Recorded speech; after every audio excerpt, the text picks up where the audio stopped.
नमस्कार मित्रांनो, घरोघरी मातीच्या चुली या मालिकेच्या पुढील भागामध्ये आपण पाहणार आहोत. जानकी ही ऋषिकेश, सारंग आणि सौमित्रा यांना समजावते.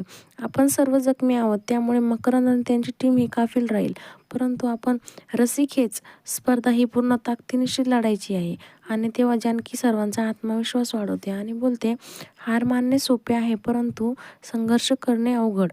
त्यानंतर आपण पाहतो प्रत्यक्षामध्ये रस्सीखेचच्या स्पर्धेला सुरुवात होते आणि सारंग, सुमित्रा, जानकी सर्वजण हे जखमी अवस्थेमध्ये रस्सीखेच स्पर्धा जिंकण्यासाठी खूप प्रयत्न करतात. आणि हा सर्व प्रकार पाहून नाना आणि सुमित्रा देखील चिंतेमध्ये पडलेले असतात.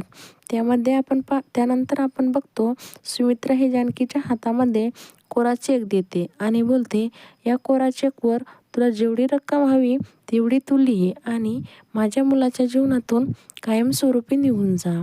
व तेव्हा जानकीला देखील अतिशय वाईट वाटते. ती विचारामध्ये पडते. तर आता पुढील येणाऱ्या भागामध्ये जानकी ही ऋषिकेशच्या जीवनातून कायमस्वरूपी निघून जाणार का, हे बघणं अतिशय रंजक ठरणार आहे. घरोघरी मातीच्या चुली या मालिकेच्या नवनवीन अपडेट्स पाहण्यासाठी आमच्या चॅनलला लाईक करा, शेअर करा आणि व्हिडिओ आवडल्यास सबस्क्राईब करायला विसरू नका. धन्यवाद.